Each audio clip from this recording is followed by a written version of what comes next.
I was born to preach the gospel. I was born to preach the gospel. I was born to preach the gospel. And I sure do love my job. Yeah. I was born to preach the gospel.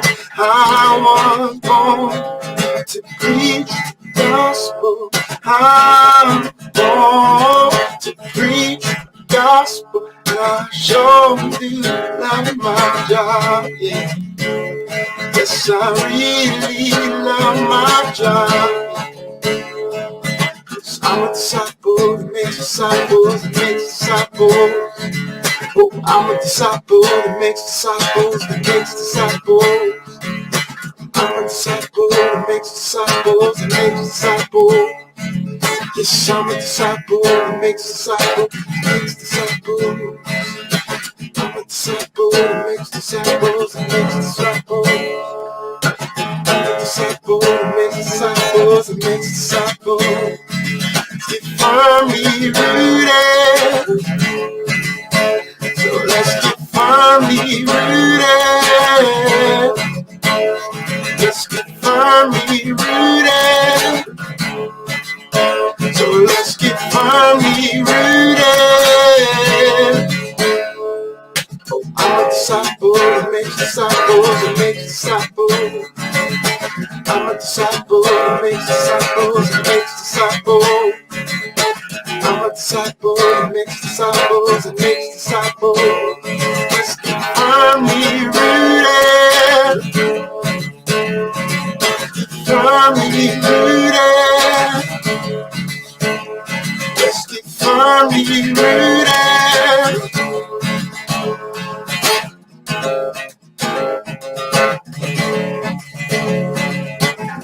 Yeshua, Yeshua, Yeshua, Yeshua, Yeshua, Yeshua. I'm a disciple that makes disciples, that makes disciples. We're disciples that make disciples, that make disciples. We are disciples that make disciples, that make disciples. We are disciples that make disciples, that make disciples. Let's keep firmly rooted. Firmly rooted.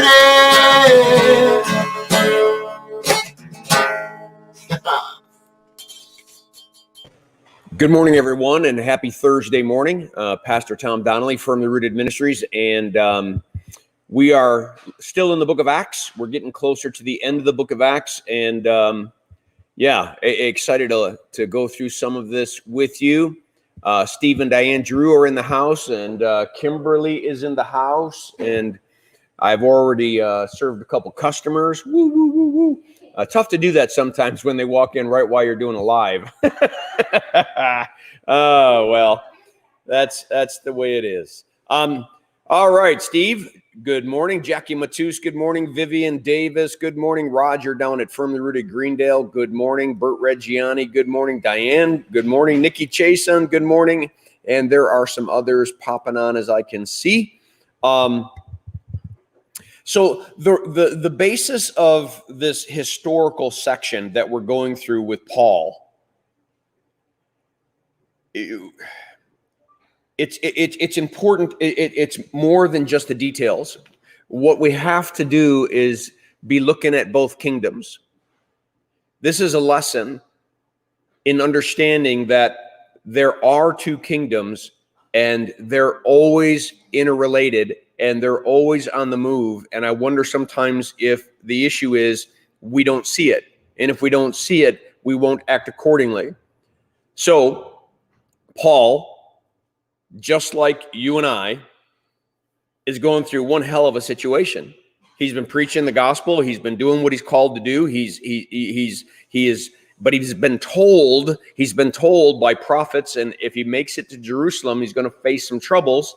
They try to do everything they can to make sure that he doesn't get into trouble. They lie about him, so he gets into trouble.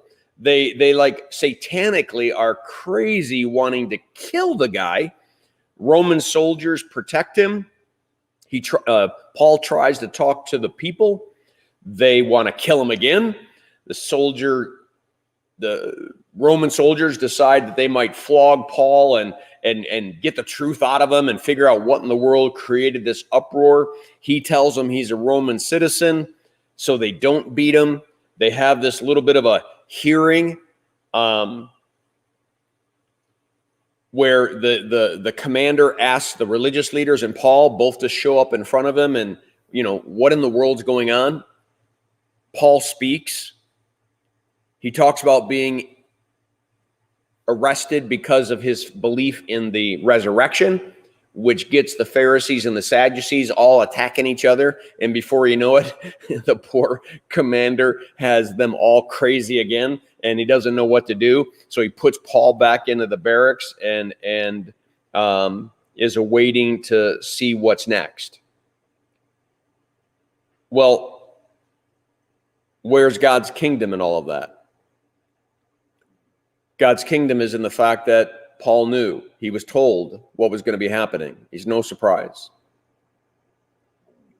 That God stops the beating because Paul uses his citizenship.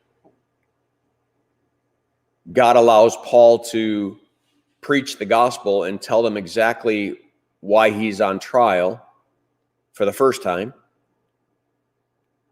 And God shows up to him in the evening and says, as you have testified about me in Jerusalem, so you're also going to testify about me in Rome. What I'm trying to tell you is, just like we said in the men's devotion today, we're going to face trouble in this world, but God has overcome the world. That he who is in us is greater than he who is in the world, and God's kingdom can't be thwarted. His will can't be thwarted. He's God, and he's an ever-present help in trouble. So you think by now Jesus shows up and tells Paul to take courage, man. You're okay. That everything would start to straighten out. It doesn't. Not from the kingdom of this world's perspective. 40 men decide to fast, no eating, no drinking, until they successfully kill Paul. So now there's a conspiracy to kill Paul. Where's God in all of this? Paul has a sister in Jerusalem, and Paul's sister's son hears about the plot. He goes to his mom, who is Paul's sister. She sends the son to the commander, tells the commander what's going on.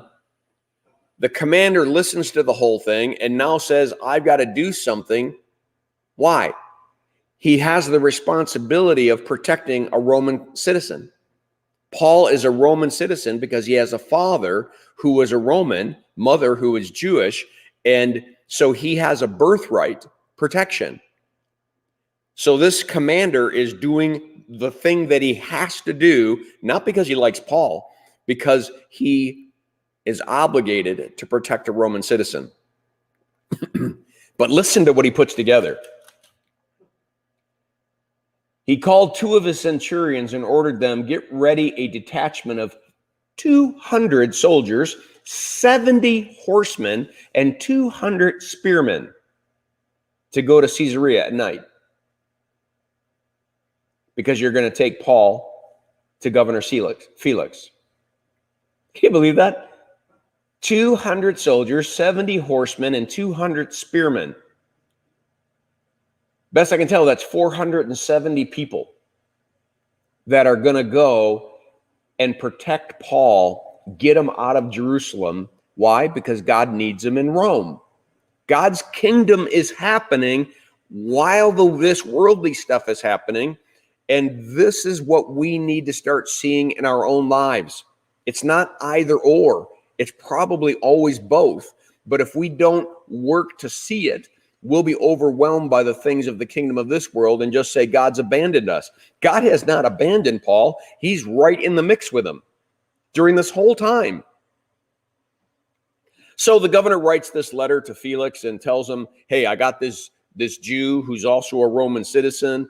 The religious leaders got crazy. I didn't know what to do. They put a plot to kill him. So I'm sending him to you, one, for protection, and two, to figure out what's up with this guy. And so the soldiers do. They take him there. The governor finds out that since he was from Cilicia, that he would hear his case. And so our reading today ends with they ordered Paul to be kept under guard in Herod's palace until his accusers would arrive. So now those religious leaders have to leave Jerusalem and they have to go to Caesarea, and they got to go into Roman territory, and they got to meet there. And now they have to accuse Paul not in a Sanhedrin setting, but in a Roman setting. And so we're going to next week start looking at the first trial that he has before Felix, and then another trial before Festus, and another one before Agrippa, and then finally he's going to make it to Rome. But 3 Roman trials, in each of them he has the opportunity to share the gospel, not just with those Romans, but he has the ability to share the gospel with those Jews who are accusing him. Strange situation. Certainly suffering is involved, threats are involved, harm is involved from the kingdom of this world. God has a plan for Paul's life. He knows what's going on. God makes sure that Paul's sister's son hears about the plot. God makes sure that this commander gets Paul out of there. You see what I'm saying? Both kingdoms are acting at the same time, and God's kingdom, it's what we pray. Thy kingdom come, thy will be done on earth as it is in heaven. That's what we're seeing. The question for you and I today is, do we believe that can take place in our lives?